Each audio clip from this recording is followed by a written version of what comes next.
just take some good notes. I'll repeat anything that you can't read or see. I'll give you those numbers. So I want to thank everybody for coming. My name is John Papa. I'm the president of DPS Advisors. With me is my son Luke Papa and Ted Fiore. We're all licensed fiduciary advisors. Been working with clients in this area for over 30. I've been working for 38 years. Luke just joined our firm 2 years ago after he graduated college. Ted joined about 8 months ago. He's been in the financial services field for about 34 or 5 years. Our motto, I built this practice with my dad 38 years ago. We'll see a little video about how I got into the business. I built it with my dad 38 years ago with the premise of educate and empower people so they can make better decisions with their hard-earned money. And if you saw the show, we're paying attention. I said that a lot throughout the show because that's what we do. You are in control of your own plan. What our job is as a licensed fiduciary, as your advisor, is to give you what your options are so that you can make better decisions. We don't tell you what to do. We don't force anything down anybody's throat. We'll build a plan with your input and help, and we educate so you can make better decisions. Today we're going to talk about 3 or 4 different topics. We have a nice crowd, a little less. We have more people may be coming. They said they were coming, but so we're going to allow questions tonight. Normally we don't. We have like 25, 30 people. We'll just say we're going to be here afterwards. We'll answer any question you have, hold them. But tonight we'll answer some questions. If it gets too long, then I'll just say, hey, listen, we're going to be here later. You know, just jot down what you want to ask, and we'll go over that. So, hello. Hi. We're just starting. Come on in. Have a seat. One more behind me. Okay, sure. We're just starting. Yeah, sure.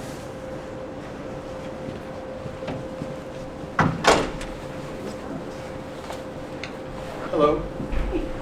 We're just starting. You didn't miss anything. So, why did you come, right? And it's hard to see, but we're going through these slides. I'll explain everything to you. You know, why did you accept the invitation? I'm sure we talked earlier with a couple of people.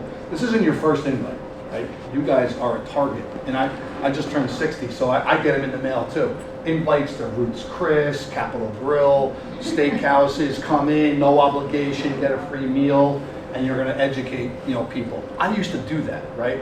And after 10 or 15 years of doing it, I was like, you know what? I don't want to talk to the people that are here who want a steak. I'd rather have less people in a room and talk to people about what they really want to learn about. And that's going to be, when is it time to turn on Social Security? What about taxes on qualified plans? As you just heard one of my shows, we spent a lot of time on it. I want to spend a lot of time tonight on the taxes on qualified plans. How to invest in the market as a retiree or someone who's about to retire or who is retired. Those are the topics I want to talk to people about. We didn't offer you guys a bottle of water. I gave you a pen and a pad. Some people got 4 pens, and because these pens sometimes dry out, I guess. So I apologize for that. But we want to talk to the people that are here, and if it's only 10 people, that's great. I'd rather talk to 10 people rather than 30 people who are in a Ruth's Chris Steakhouse that really just there for the meal. So we're glad you came tonight. We're going to educate you, we're going to empower you so you can make better decisions with your hard-earned money. We use these libraries throughout North Jersey. I use Parsippany Library, the Milburn Library, Livingston Library, Roseland Library, Yogi Berra's Museum on the campus of Montclair State. I don't know if anybody's been there. That place is awesome. You're sitting in like a stadium kind of setting. It's really, really cool. And you can hold Babe Ruth's bat if you want to walking in. So that's really cool. So we're going to hit some topics tonight. That's one of the reasons why you answered this invitation. And this is a short little quick video. You come from a very wealthy family. Why I got struggled as a beautician. My mom never worked, and we had 4 kids living in a 1-bathroom house. My first memory of money was when I was in grammar school, and I'll never forget, lunch was 50 cents, and my father would give my older brother the dollar, and I would have to meet him in the hallway and get the 50 cents change so I can buy lunch. So that's when I realized how hard it is to earn and how you have to respect the value of the dollar. I want my clients to know that the value of money is important to them and it's important to me. When I'm working with their dollars, I tell them, I understand, this is your hard-earned money that you worked your whole life to earn. And we're gonna do the best we can to protect their assets. And that we appreciate the trust they're giving us. We don't take that for granted. I think what sets us apart is I communicate with my clients regularly, and I think that is the key to a client-advisor relationship. And we have that open door kind of policy in our practice that they know if there's a question, they call my office, they can come in for a cup of coffee, and we'll get that question answered, and they have access to me at pretty much any time they want. I don't think there's one set answer what retirement should look like. I think it's different for every individual that comes into your door. It really depends on the person, what their vision of retirement is. I get great satisfaction of helping retirees live out their retirement life and designing and implementing strategies for them and helping them reach their goals. When I started this business with my dad in 1986, I never thought it would get to the point where we are today, where we're impacting people's lives in a positive note. I'm actually seeing where my kids have taken an interest in taking over this business with me as well. It's something that I created with my dad 30 years ago, and something that hopefully will be around for another 30, 40 years when my kids are running it. I inform and empower people to make better decisions with their hard-earned money so they can enjoy their retirement life, enjoy their retirement goals. I just help them through the process and implement a retirement income plan that allows them to do what they want. That's what I do. So you guys met Susie out there and you checked in. She's been with us for, I think, almost 18 years. She's been with us. She started with us, early on in her career. We have a little family-run environment in our office at DPS Advisors. Now, every time I see that video, my dad passed away 3 years ago, a couple days ago. So he would be really excited knowing that his grandson's in the business as a third generation. So we think that's pretty cool. We're pretty psyched about that. So that's one of the reasons why you took this. We invited you, and one of the reasons why you came here. Okay, so what are we? We're independent licensed fiduciaries, which means we have your interest over our own at all time. That's regulated by the SEC and FINRA. Okay, I'll give you an example of what a fiduciary is. I'll give you an analogy. We're like Home Depot. Okay. So let's say you're dealing with one of the big box firm companies as your advisor, and you ask them to, you need a hammer to hang a picture in your house, and that advisor sold you a 20-pound hammer. That's a suitable recommendation. You asked them for a hammer, they sold you a hammer, and they will never get in trouble for that. As a licensed fiduciary, I'm probably getting fined for that, because as Home Depot, I have to take a little bit more care in that question you asked me. I need a hammer. I'm going to say, hey, let's go to aisle 12. I need to ask you some questions. Any heart issues, orthopedic issues, shoulder issues, any medical conditions I need to know about. We have hammers from 1 pound to sledgehammers. Let me find the hammer that fits you that you can actually use. That standard of care is called the fiduciary standard of care. A suitable broker is just selling products and services that are not the fiduciary care. A lot of people say they're fiduciaries. There's only 2 licensed fiduciaries allowed to say they are. One's a certified financial planner, a CFP, or a registered investment advisor, RIA. We're registered investment advisors, licensed by the SEC, state of New Jersey, and FINRA as licensed fiduciaries. Okay. I've been on shows as expert in a financial field. I've been on CNBC, MSNBC, Fox Business. Our show you were watching before is called The Papa Report. We're on News 12 New Jersey every Saturday mornings at 8 o'clock. If you have Optimum Cable, I believe it's channel 61, and on Verizon is channel 530. Every other Saturday we're on WPIX, channel 11, The Papa Report. Every Sunday I do a radio show on WOR 710. This is fiduciary. WOR 710, 2 o'clock. These are our times and stuff. A 1-hour show, same name, Papa Report on 710. Every Sunday, I don't know if people watch Fox Business, they have a show at 2 o'clock called The Wealth Council. They basically bring advisors in from across the country and talk about different topics that are affecting people who are about to retire or who are in retirement. I've been asked to be on one of the advisors on that show. I've been on so far 5 of the last 15 shows that we're on in one of the segments of the show, so I'm on Fox Business as well.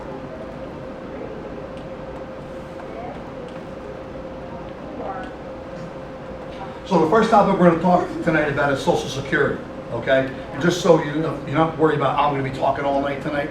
Ted's going to handle this side of it. I'll come back for taxes. Luke will hit market volatility. And again, I know we have a little bit more people that just came in. If you have some questions, we're going to take some questions and answers. But if it gets crazy and we're running out of time, I'm going to say just hold the questions. We're going to be here afterwards. I'm not leaving until the last person leaves, not like other people just run out. We'll be here to answer any questions you have. So with that, Ted's going to come up and hit Social Security, and then I'll be back. Thank you, John. Welcome, everyone. So John said I've been in the financial services industry for over 30 years now. I'm a new guy to the company at about 8 months, so I was the guy drew the short straw, was asked to talk about Social Security. Now, that's not the bad news. The bad news is that there are over 2,700 rules or regulations when it comes to Social Security, the Social Security Act. And according to the Social Security Administration itself, in a study they conducted in 2018, there are over 9,000 different ways that a married couple can claim Social Security. So the interesting part about that is 2,700 rules, 9,000 ways to claim it, and I've been asked to talk about it in 15 minutes. So wish me luck. Hurry up. Right? Hurry up. With all of that said, there are really 2 main questions that people have when it comes to Social Security. The first one is, will it be there for me when I need it? And the second question is, when should I claim or file for Social Security? So the first question, will it be there? The answer is yes, but. The second question, when should I claim, is it all depends, right? Everyone's situation is different. We're going to address the first question first. Social Security Act of 1935, FDR, created Social Security. At an interesting time, they weren't sure what age to make the full retirement age, so they thought 60 years old was too young and 70 was a little bit too old, so they compromised and came up with 65 as the full retirement age. Now, the interesting part about it was in 1935, the average life expectancy was about 60 years old. For men, it was high 50s. For women, it was young 60s. That was full life expectancy for a person in 1935. So you think about it, right? Your full retirement age is 65, but most people aren't expected to live long enough to collect Social Security. So that was 90 years ago, right?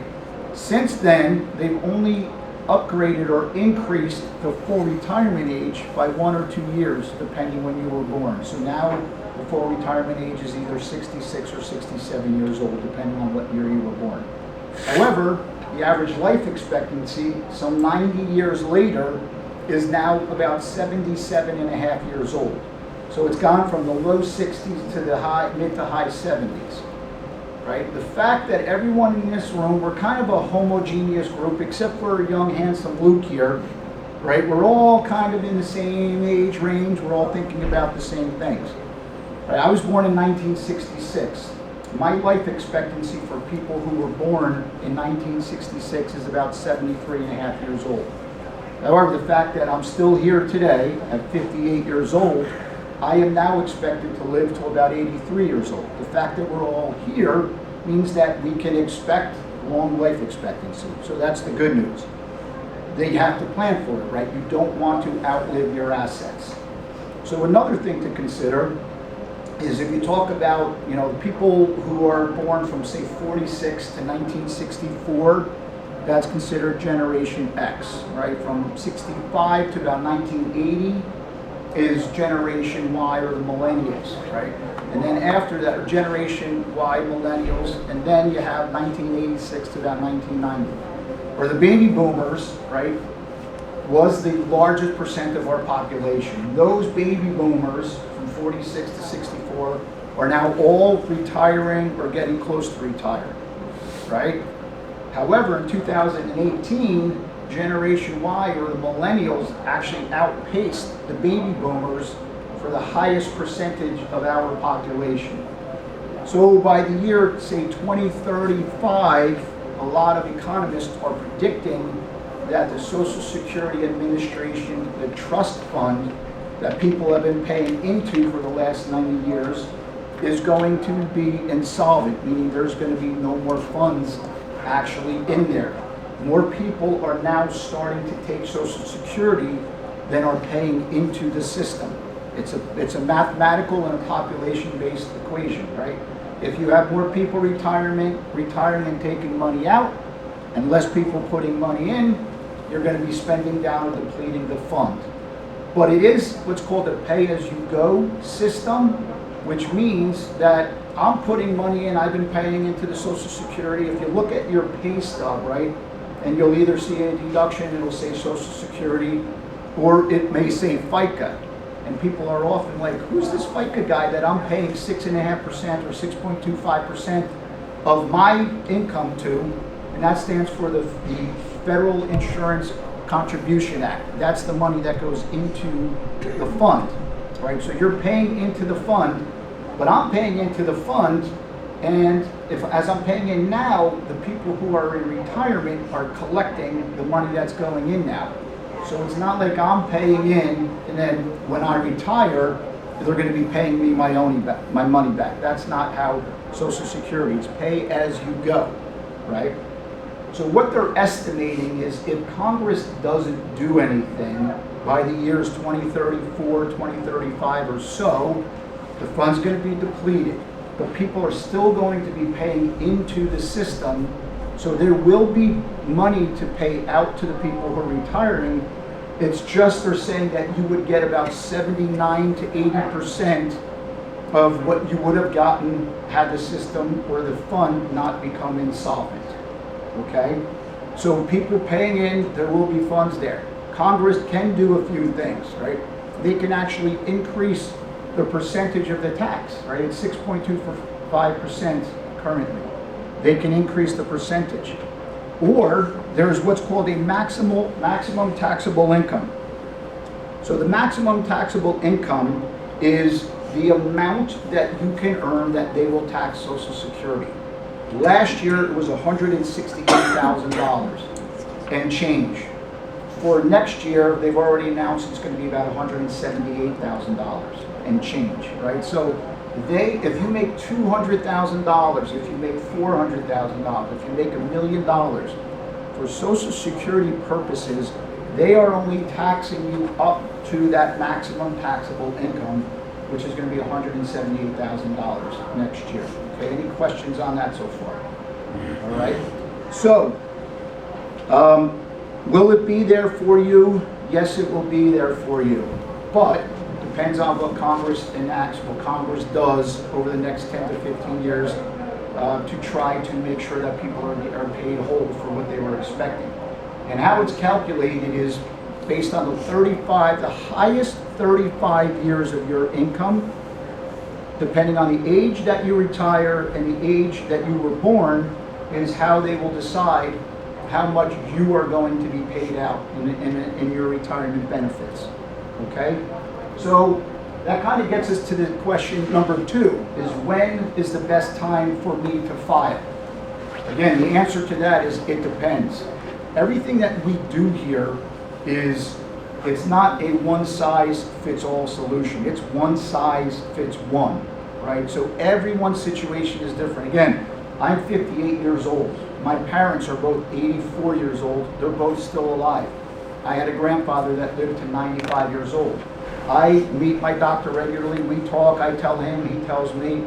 I need to expect a long-term life expectancy. I have to plan for it. So that is going to be factored into my decision as to when I should take Social Security. Talk to your doctor, right? If you have any medical issues, if you have longevity in your family, you need to plan that you're going to live. People are living after retirement 30, 40 years, right? You need to make sure that there's enough funds for you as you're living through it. One of the scarier issues about Social Security is when it was created, it was meant to kind of replace about 40% of your income. right? So it wasn't intentional or initially intended to replace all of your income. But now they're saying that 40% of single or widowed women are relying 100% on Social Security in retirement. And 30% of all married couples are relying 100% on Social Security when they're retired, right? So you need to plan, when can I file? The minimum age is 62, right? Full retirement age, depending on what year you were born, is either 66 or 67.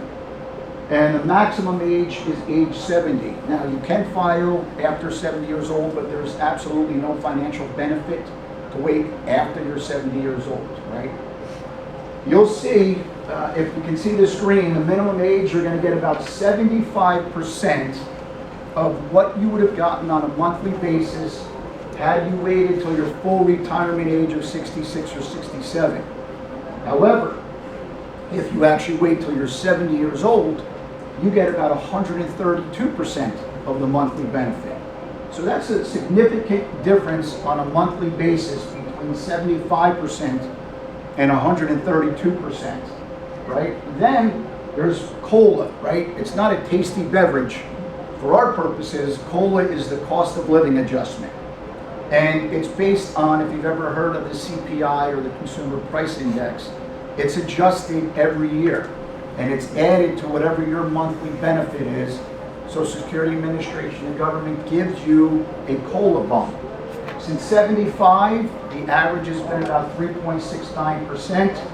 Over the last 20 years, in the 2000s, it was closer to 2.1%, right? Because interest rates were near zero, inflation was low. 2022, as things started to percolate and heat up, inflation was coming up, interest rates were coming up, you'll see that it was 5.9%. So in that year, the monthly benefit was bumped up 5.9%. 2023, it was as high as 8%. You know, when the interest rates really went up. It came back down last year, 2024, to about 3.5%. And they've announced for 2025 that it's back down to 2.5%. So that's your cost of living adjustment. We already talked about the wage caps, right? So here's where it gets a little hairy. The minimum benefit you see up there, that's actually for 2002.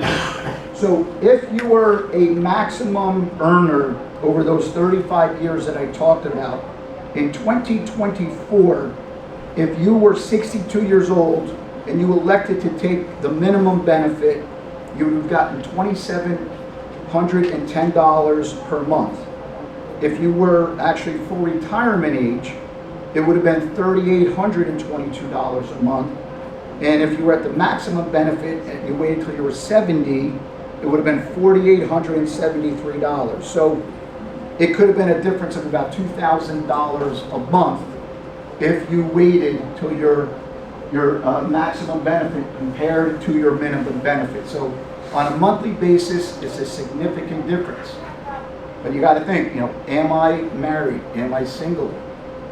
They call us the sandwich generation, right? People like us, some of us are we helping with our elderly parents now, financially or in other ways? Do we have adult children who are living at home? Am I divorced? Was I married for 10 years? Am I remarried before I'm 60 or after I'm 60? So there are all kinds of things that need to go into your own personal situation.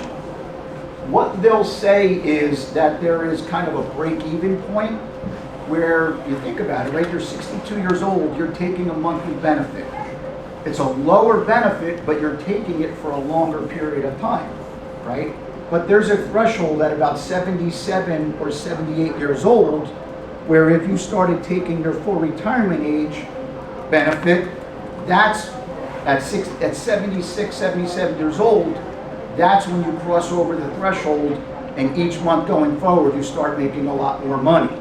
At about 79 years old, had you waited till you were 70 and took the maximum benefit, that's when you start crossing over for the maximum benefit, and each monthly benefit is almost double what you would have been gotten, right? So We're going to show you a real-life example. This is a mathematical of clients. We changed the names to protect the innocent, but just to show you mathematically how this can work. All right, so Ron and Nancy are married. Now, this is actually a common theme. You'll see generally, you know, what we've seen, and it's starting to change, but married couples, men are generally a few years older. It's changing that men were making more money than women, but over the course of 35 years going back historically, usually the husband would have made more money than the wife. The life expectancy, right, I think everybody here knows that women are expected to outlive men, right? So Ron is 60, his wife's a little bit younger. Ron made more money. He's expected to live, since they're both alive, their life expectancy is now 85 and 90. Had they both decided to take their benefits at the age of 62, their cumulative benefit would have been about $1.65 million over the course of their lifetime until they both passed away. Okay? If they waited until their full retirement age, everything else is the same. You'll see their monthly benefit went up, right? They died at the same time, but because they waited till their full retirement age, even though they were taking it for a more compressed time, they were taking a lot more money. They got about $1.94 million. And then, if they took their maximum benefit, both waited till their age 70, Ron lived another 15 years, Nancy lived another 20 years, they would have taken $2.1 million.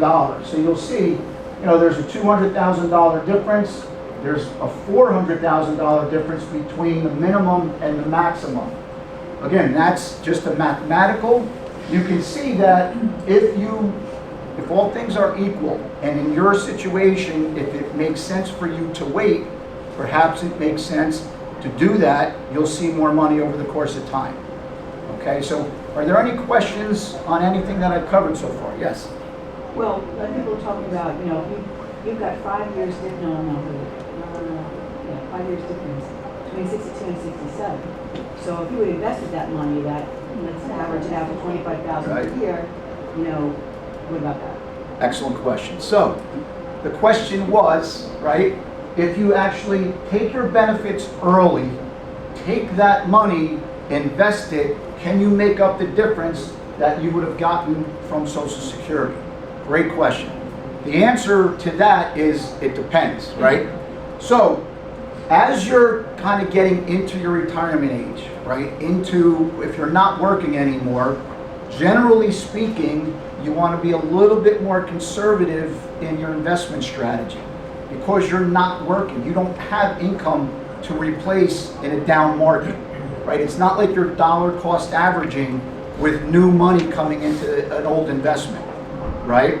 Also, what happens is a lot of people say, I'm going to take that money and I'm going to invest it, and lo and behold, they don't invest it, right? So you have to make sure that you're actually investing the money, and then you have to outpace inflation.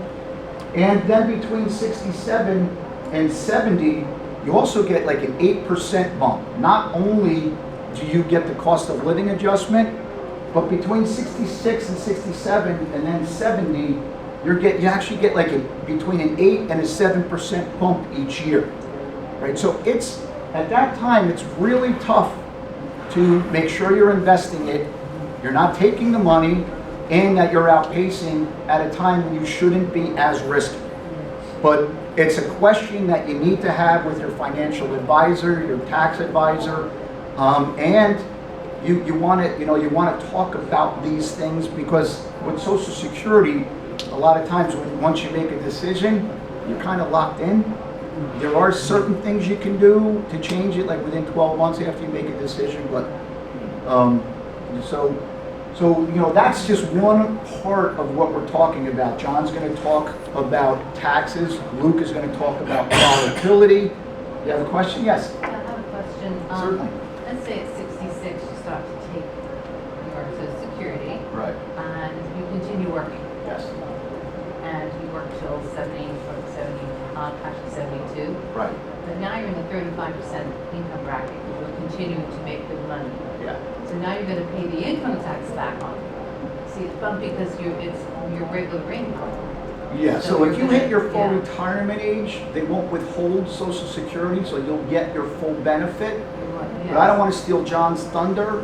Tax questions are great, and John's going to spend, John gets more time than I do to talk, so that'll be in John's 20 minutes, but great question about taxation. And if not, we don't Taxes need knock it, it out. we'll ask you, I'll answer that. Yeah. But, you know, the general question that John's going to talk about, do you think you're going to be in a higher tax bracket or lower tax bracket? That's going to be coming up. So, okay? And getting back to, really quick, your question is, what happens if the market is flat or down for 2, 3, 40 years, that 5-year wait that you're waiting? When Social Security, those payments are guaranteed. As you get older, you want to take less risk in your portfolio, not more risk, and to get the return that you need to outperform an 8% guarantee increase is going to be a tremendous amount of risk. And I don't know of a lot of people who I work with who are 65 years old and above are taking that kind of risk in their portfolio, because there's no guarantees. Most people, I'd rather have the guarantee increase than taking the variable choice. And what if the markets go down? And you could ask Warren Buffett tonight, what's the market going to do tomorrow? And he says, I have no idea. And he has all the financial tools in the world. So it's a matter, and again, it's a choice. If you can look at it, and that's part of the thing that we would go over in your analysis. Hey, I take that money and I invest it, and let's show you what the parameters will work. How much risk do you want to take to get that return to beat an 8% guarantee? And it's gonna be there, like you're saying, the Social Security will be there, Yes. right? Yeah, that's a whole scare tactic. Social Yeah. Security is going to be there. Mhm. I don't know if a politician, what's a politician's number one thing? To get reelected, not to not get reelected. So anybody that's going to not deal with Social Security and make it go under on their watch will never be a politician ever again in their lives. That's not going to happen. They will fix it. They will fix it and it will happen. Do I see, like Teddy was talking about, the retirement age only increased 2 years in the last 95? Can I see for younger people, retirement age, full retirement age is going to go to 70? Absolutely. I don't think a politician is going to ask a taxpayer to increase their payroll tax for Social Security higher than 6.25, but I could see him saying, hey, for younger people who are 30 years old and younger, guess what? Retirement age for you full is 68, 69, 70. Won't affect the people in this room. I could see a politician doing that and that getting approved, you know? So there's a lot of, like Ted said, it's independent to each person, and that decision has to be made. You know? Depends on health. And health is a number one factor as well. Those are some great questions. Okay, so now we're going to get to taxes. How many people here in the room have a 401k, 403b, 457, IRA? You saved money in a retirement plan. You got a tax deduction for the contribution. You were told you're going to be in a lower tax bracket when you retire. Save your money, max it out as much as you can. There might even be a company match if you work for a company. How many people? Everybody in this room. Okay. Where do you think tax rates are going? Anybody in this room? Up, down, stay the same? Where do you think tax rates are going? Our country right now, you can go to usdebtclock.org and see where our country's debt is right now. It's $35.5 trillion and rising by the second. It's moving so fast, it's hard to see the numbers if you go on that website. Back to being a politician. If you're a politician, are you going to ask people to pay more income taxes on their earnings? Will you ever get reelected? No. If you're a politician, would you have a problem getting reelected if you tell everybody that people who have a 401k with $1 million in it, they're the 1%ers. So we might just add another tax to the 401k or IRA, and those people will pay more taxes.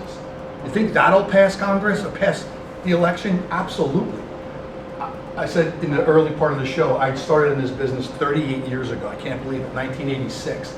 If you remember back then, if you took too much money out of your IRA or 401k, there wasn't just income taxes, federal and state, there was a third tax called excise tax. Did anybody remember the excise tax? Okay. Stroke of a pen, thankfully, Congress did away with it. Stroke of a pen, that could come right back.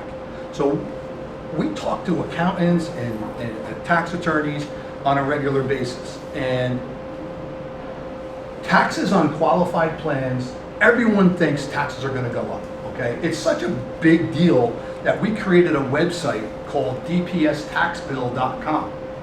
So you can go in and plug your numbers in, like your name, age, how much you have in an IRA or 401k, what your tax rate's gonna be, what your earnings on that'll be, and it'll grow to 73, and then when your RMDs kick in, it'll show what your RMDs are gonna be, and then it's gonna talk about when there's money left, what goes to your kids and grandkids, how much taxes they're gonna pay.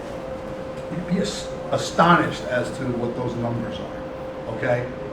So what we're gonna try and do today is talk a little bit about what are some options that you can do. We already talked about the debt. We all said that we think tax rates are going higher. I did one of my show episodes, if you were watching before, it was about taxes, so I'll skip through this little video. And we're gonna get into some numbers. What if you do nothing, okay? If you do nothing and just defer your tax, I'm gonna give you an example of a person who is 65 years old with $500,000 sitting in an IRA. IRA, 401k, 457, 403b, whatever, all right, doesn't matter. You all know when the required minimum distributions start. You know what required minimum distributions are? Okay, it used to be, for most of my career, for the longest time, it was at 70 and a half. You had to wait till, that's when you had to start taking money out of your IRA. Okay, then 2 years ago, the IRS moved it to 72. And then last year, they moved it to 73. And then in 2035, it's going to 75. That's when your RMDs kick in. So let's say you decide to just listen to that strategy of let's just keep tax deferring, and we're gonna pay taxes later and go to 73 and do our RMDs. I have a quick question for you before we get to that. If you were gonna be in the, when do you wanna take money out of a tax deferred account? When taxes are lowest or when taxes are the highest they're gonna be in your lifetime? Lowest, right? When's that? Right now. I am advising clients right now, take your, you have a brokerage account and an IRA, and which one's the best way to take money out of the IRA now and pay the lowest taxes you're gonna pay. Because 5 years from now, 10 years from now, you're gonna be paying higher taxes. So spend your tax deferred money now. Here's why. So I had that $500,000 IRA. It's gonna grow at 7%, not crazy risky, right? At 73 years old, that IRA is now worth $860,000. You have to take an RMD. It's roughly about 4% of the value of your account balance. Your first year RMD at that time is $34,781.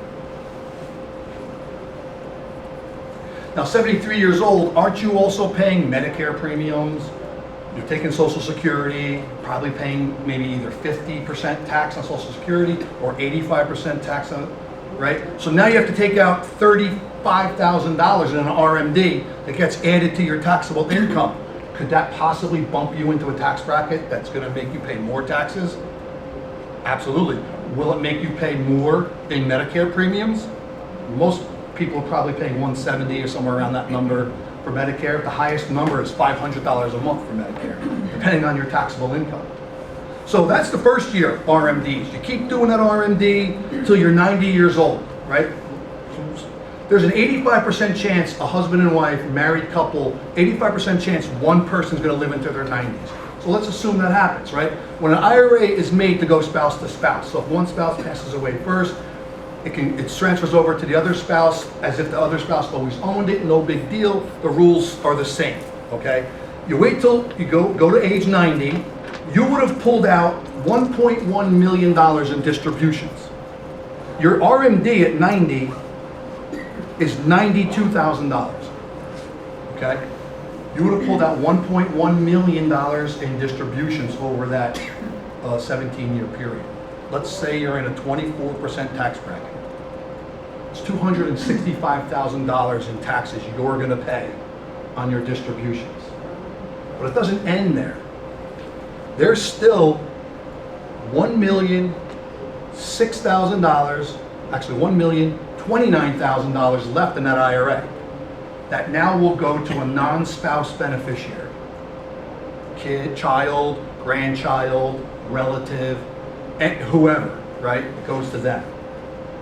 They now have to receive those inherited IRA dollars. They can't be mixed with their IRAs because the rules are different. They stay in a beneficiary IRA. Anybody know what that is, a beneficiary IRA? That's a beneficiary who, hey, my parents passed away, I'm a child, I received my mom's IRA, I have to open up a beneficiary IRA because I have to take distributions over a 10-year period, no matter how old I am, when I receive those beneficiary IRA funds, okay? In that IRA, so you have $1,029,000 going to, let's say there's only one child. That person has to receive the $1,029,000 and has to take $100,000 a year distribution every year to get the money out in 10 years. Added to their income from their job, probably at their prime working years. So what tax bracket are they going to be in? Taxed at regular income. IRA distributions are taxed at ordinary income. There's no capital gains treatment, no savings there. It's ordinary income. So let's say I put that child's tax rate at 30%, which is probably a joke too low. But at 30%, the kid is going to pay $309,000 in taxes on those distributions. So that family with an IRA that was $500,000 at 65 years old will pay taxes of $573,000 to the IRS. That makes me want to throw up. I don't know about you guys, right? So we created, a lot of people when they come into our offices, whether from these live events or from our TV show or radio show, they come into our office, they come in, I have my nice $500,000 IRA, $1 million IRA. I go, you know, you don't own all that, right? And a lot of people don't know that you have a partner in that plan called the IRS. They didn't put 1 ounce of energy into that 401k or IRA, but they're gonna collect a lot of money off of it. So what are your options, right? You can do nothing and listen to your accountant who tells you just defer until you're 73 and take the RMDs out. Well, that's what's going to happen, okay? Because who here sees their accountant? Actually, let me rephrase the question. When do you see your accountant? In January, February, when you get all your documents and statements? Are there any accountants in the room first? Because I'm going to probably get yelled at by them when we're done. If you see your accountant in January, February, give him your receipts, give him your 1099s and your W-2s and all that stuff, and then he files your tax return. Now they don't even like meet you anymore to give it to you. They file electronically. So you only see him one time, and now they're asking you to mail it to him, right? So you really don't even see him. And if you, who does that? Is everybody in that category? They're doing that with their accountant? Okay. Who meets with their accountant in June and July to say, hey, how can I make next year's taxes less than what they were this year? Who meets their accountant and does that? Nobody, right? Not many people. You're dealing with a tax preparer, not a tax planner. I just had a conversation with a client yesterday who's in this same situation. And I said, what's your accountant telling you?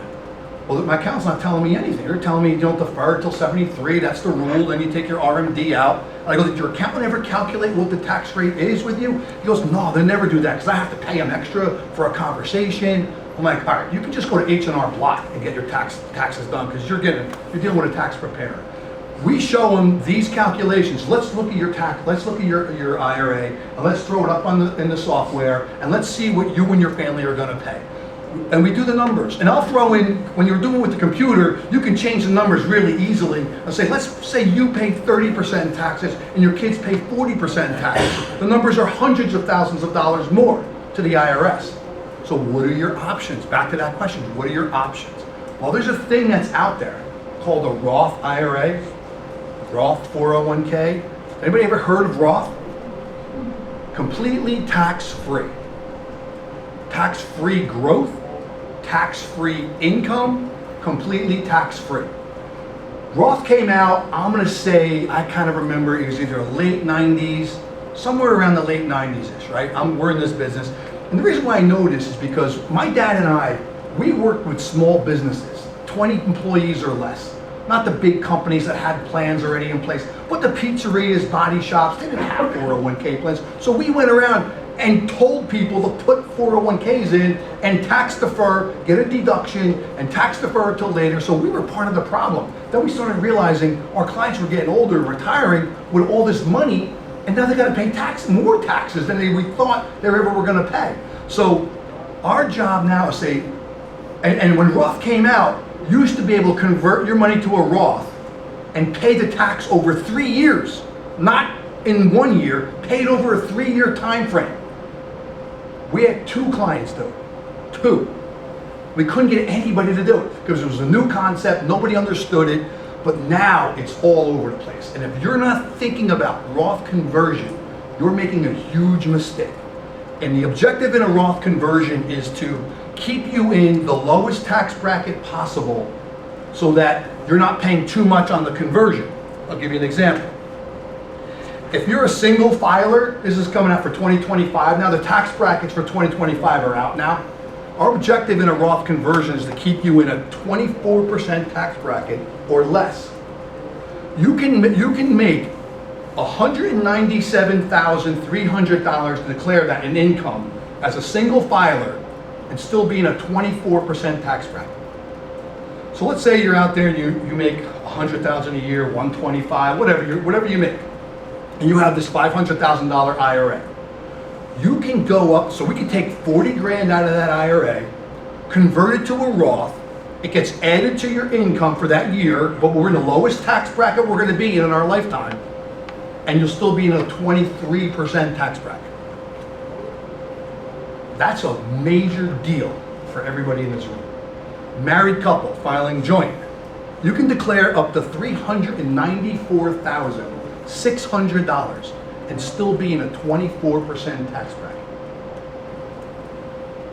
That's crazy. We are doing that every day. That's tax planning.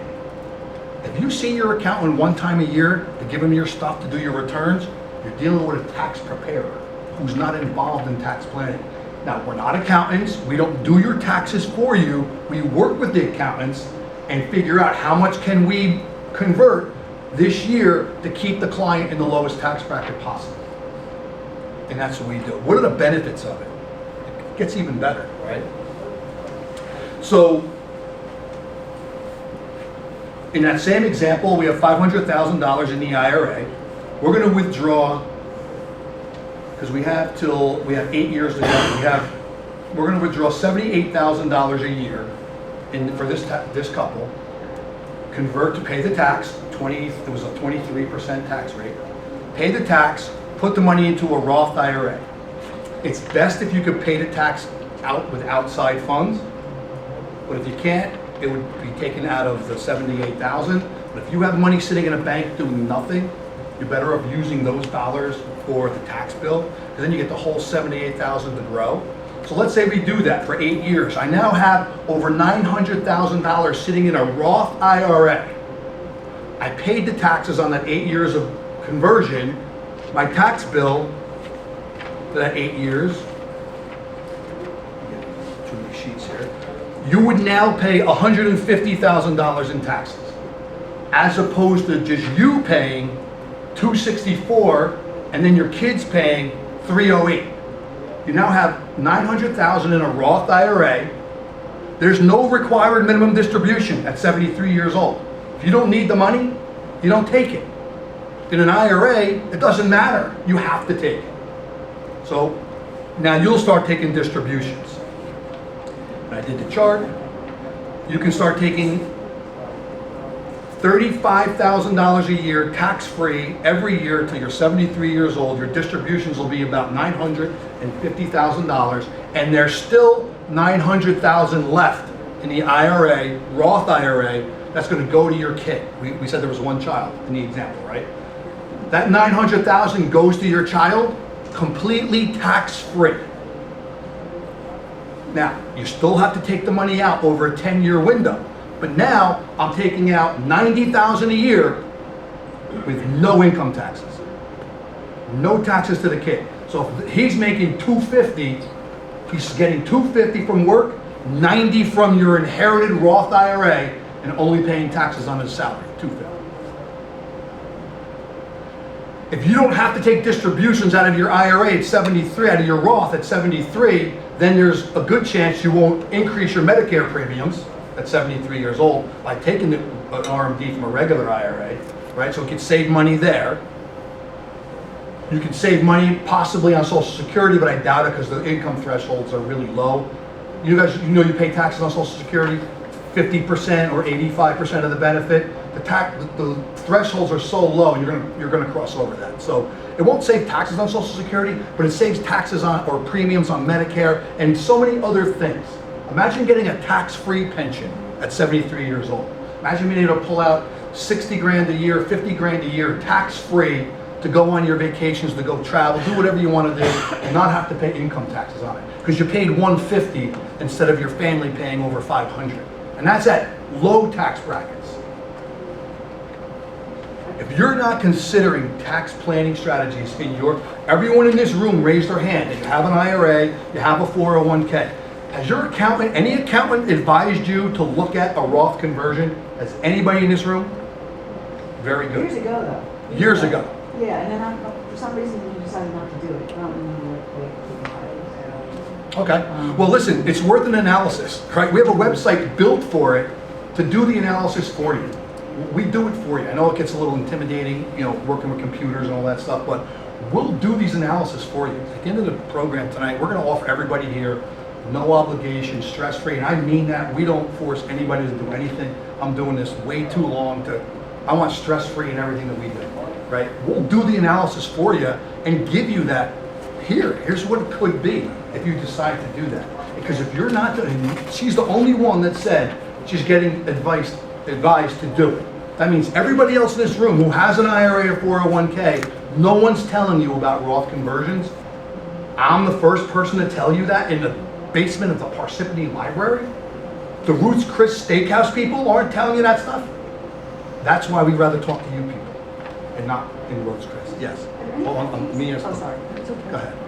If you do the Roth conversion Yes. and you pay the taxes Yes. from other money, Right. if it's $500,000, then Roth gets $500,000. Well, we're not doing that large. We're not doing that much of a distribute conversion at once, because that's going to bump you into a 40% tax bracket. It will do increments. You do it in smaller numbers. You don't do it in that. I mean, unless you're filthy rich and it doesn't really matter to you, then you would do a one lump sum, but we would spread it out. Okay, but the money that's in the Roth, you can't touch that for 5 years. 5 What years. happens if I'm dead? It gets passed on to your kids as a Roth IRA. So then, but I'm dead, so instead of I'm taking it out over 10 years, I mean, there's no 5-year wait because I'm dead. No, right. So it goes to you're dead, so you're not using it. It's going to go to your heirs, whoever you named as a beneficiary. Okay. Your beneficiary is going to receive it, not have to deal with the IRA rules because it's a Roth IRA, and they have 10 years to take the money out, but it's tax-free. I don't care if you die 1 year later. It's still tax-free to the beneficiary. It's only if you decide to take the money out within that 5-year window. So that's another reason why you're doing it in pieces. So some of your money is going to be converted with that 5-year wait. The next year, it's 5 years for that conversion, 4 years left for this conversion, and on. It's like a sliding scale. Right? Yes. Is a Roth conversion the same as a backdoor IRA? As a backdoor Roth IRA, right? Because if you They're make, the same. yeah, see, a backdoor, no, I'm sorry, it's not the same. A backdoor Roth is basically taking an IRA that you're not eligible to contribute to a Roth because you make too much money. You put it into a regular IRA, right? Get the deduction, and then immediately convert it to a Roth. Because a conversion, there's no income limit. You can make $1 billion a year and convert your money to a Roth. So that's what a backdoor Roth means. I mean, the gentleman behind you, he has his hand up first. How do states treat a Roth? You're gonna pay state taxes You will, too. even though it's the federal government, you're not paying taxes, but you will in the state. Oh, no, I'm sorry, I thought you meant on the conversion. On No. conversion, you have to factor in, if you No, live you in have New a Roth. Jersey, If you have a Roth, it's income tax free to the states. There's no taxes at all, zero. For states as State, well. federal, nothing. Excise, nothing. Yes, ma'am. So, I'm an LPR, and some of my 401k is tax deferred and some is not. Right, you have to separate. So I thought that the part that I put in the one that I paid taxes on was a Roth. Are you saying that that's not a Roth? I'd have to look at your state. I can't answer that question Okay. without looking at your states. All right, so we're way behind. Now we're way behind. So hold your question. I'm staying late. I'll stay as long as you like. Okay. So that's what doing tax planning does. And this is about inflation. Inflation is also a hidden tax. You know, when you have to pay double the price for groceries, that's basically a tax too. And you need to be concerned about that in retirement, because retirement income is the goal of people in retirement, because nobody has pensions anymore. The pensions ended in the late 70s to the 401k. So when you're factoring in income plans for clients, you've got to factor the effect of inflation. Okay, so I'll breeze through that. So Luke's going to come up and talk about market volatility. And I know we're running a little bit late, but we'll be okay. Thank you, Dad. I'm Luke Papa. Just want to thank you all for being here again. I know we're running low on time, so I'll go through this pretty quick. Market volatility and how it could affect you in retirement. Investing in retirement is totally different than investing while you're working. When you're working and you're receiving income from work, you can afford to be aggressive with your investments, and you should be. When you're getting closer to retirement, you're about 5 years out from retirement, that's when you want to start shifting to a more conservative portfolio. Once you're in retirement is when you really need to worry about market volatility, because you can't afford to take a loss in the market and having to take money out of your IRA and RMD. Once you're 73 and RMDs are due, and you haven't done any Roth conversions, you know, that RMD doesn't care if the stock market is down, and that money's got to be out by December 31st. So on the next slide, we have an example of what a loss could look like for you. If you lose 10% in your portfolio, it's going to take you 3.6 years at a 3% return to get back to even. At a 6% return, it's going to take almost 2 years. In 2020, both stocks and bonds were down. Has everyone here heard of the 60-40 balanced portfolio? 60% stocks, 40% bonds? Well, in 2020, that portfolio was down 25%, because the concept that stocks and bonds have an inverse relationship is actually a lie. Bonds are affected by interest rates. And in 2020, the Federal Reserve started raising interest rates and bond values went down. So that 60-40 balanced portfolio got hammered, it was destroyed. If you lose 20% in your portfolio and you're now a conservative investor because you're in retirement, it's going to take you 7.5 years at a 3% return to get back to even. With the RMD on top of that, it's going to be nearly impossible to do. So on the next slide, we've got another chart. If you start with $100,000 and you lose 10%, that leaves you with $90,000, and you would need an 11.1% return to get back to $100,000. You may think because you lost 10%, that a 10% gain will get you your money back to even. That unfortunately is not how it works. If you lose 25% in your portfolio, you're now down to $75,000, and you need a 33.3% return to get back up to $100,000. That means you have to be taking a crazy amount of risk to get that kind of return. So you just really need to pay attention to market volatility in retirement. This chart here, I know it's tough to see, it's showing $1 million IRA from 2000 to 2009 with 4% distributions taken out and losses in the market. At the end of the period, this person's left with $480,000. So my question to you is, what happens if you live 25 years in retirement? Because, like we said, people are living longer nowadays, not shorter. So your investment philosophy in retirement needs to be completely different than your investment philosophy while you're working. Another example about having to take an RMD when you're 73 years old. So let's say, like Luke said, in 2020, your 60-40 balanced portfolio was down 25%. So you retire on December 31st, 2019, your IRA was worth $1 million. Because that's when the RMD is calculated on, the December 31st date of the prior year, right? So December 31st, 2019, your $1 million IRA, that's what it was worth. In 2020, your RMD is 40,000. You have to pull out 40 grand in 2020. You have your balanced portfolio, 60% stocks, 40% bonds. Your broker told you that's safe, you're protected, don't worry. Well, guess what? Rising interest rates killed the bond market. Stocks were down, bonds were down. Your portfolio went from $1 million to you lost 25%. That balanced portfolio was down 25. Your IRA is now worth $750 because you're down. When you're working, it's not that big of a deal. You're saving money. But when you're distributing, you now have to take out $40,000 at some point in time in 2020. So your IRA went from $1 million to $750 in value, minus $40,000 RMD. In 1 year, year one of retirement, you now have $710,000 left. And we're going to live 25, 30 years in retirement. Market volatility in retirement is totally different, like Luke said, than when you're 25, 30 years old. When you're younger and working and contributing, you actually want market volatility.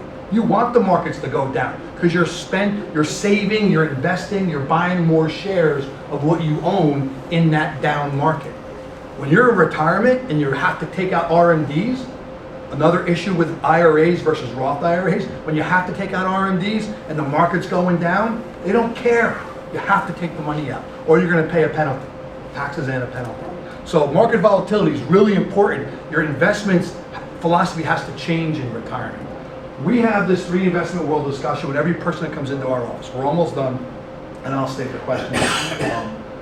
Every person that comes into our office, we have a 3 investment world discussion. My job as your licensed fiduciary is to explain to you what all of your investment options are, okay?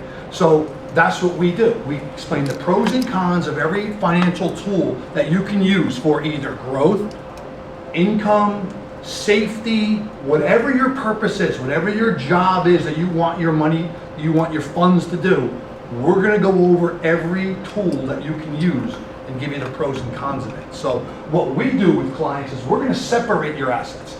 Everybody thinks that 60-40 balanced portfolio is the way to go and you're safe because you have bonds in your portfolio. Well, bonds falls into the investment world where there's potential risk and there's ups and downs. There's risk to bonds. That's not a safe investment. There's not safety, okay? There are safe tools that you can use that your money can't go down. Like right now, with the interest rates money markets are almost 5%. They were paying 5.25% just a few months ago. But I'd rather have my money in a money market paying 5 than a bond that's going to be affected by interest rates. So that 60-40 balanced portfolio is not going to work. And if all of your assets are in that world, what do you do when the market goes down? So end of 2020, what did you do? You lost 25% of your portfolio. Everybody panics and goes to cash. And what did you do? You missed out on the returns that we've had for the last 2 years. If you look at the stock market crash in 2008, S&P was down 37%. I could pull up Vanguard's total stock market return in 2009, 10, 11, 12, 30% gain, 16% gain. A lot of people went to cash because they panicked. Having a fiduciary advisor is going to help you not panic. It's going to educate and empower you so you make better decisions with your hard-earned money. We're going to talk about tax planning with you. It's all part of the service that we provide for our clients, right? So we'll have that 3 investment world discussion with you. We'll do an analysis on whether you should do a Roth conversion, if it's right for you or not. It's not right for everybody. If you need to live on your IRA, you can't wait that 5-year period when you do a Roth conversion, then maybe a conversion is not right for you because you need to use your IRAs to live on. So maybe it's not, but it's worth the analysis. No cost, no obligation. Our office is in Roseland, not too far from here. We come in to meet for 45 minutes, half hour, and start that analysis process. That's what we're offering everybody here tonight. We use libraries because it's education. So we want to continue the education. There's a lot of people in the room here. Some people don't ask questions when there's a group setting. We get that. You want to come into our office, have a cup of coffee, talk about your situation. Why did you come here to the Parsippany Library on a Tuesday night to hear three guys, you have no idea who we are. We didn't offer you a bottle of water, but we just educated you on probably some of the most important things that you need to deal with in retirement that you all said none of your accountants are talking to you about, none of your brokers are talking to you about. That's why you came here, for the education. So with that, we're done. We're gonna stay and answer questions. Susie's out there. I promise you it's a stress-free environment. Take us up on our offer, make an appointment, our calendar's out there, it's right in Roseland, 30 minutes, 45 minutes, whatever. No stress, no obligation. We'll talk about why you came and answer any specific questions that you might have. And that's DPS Advisors. Been doing it for a long time. I promise you, no stress. Okay? Thank you very much for coming tonight. I appreciate it. Thank you. Susie.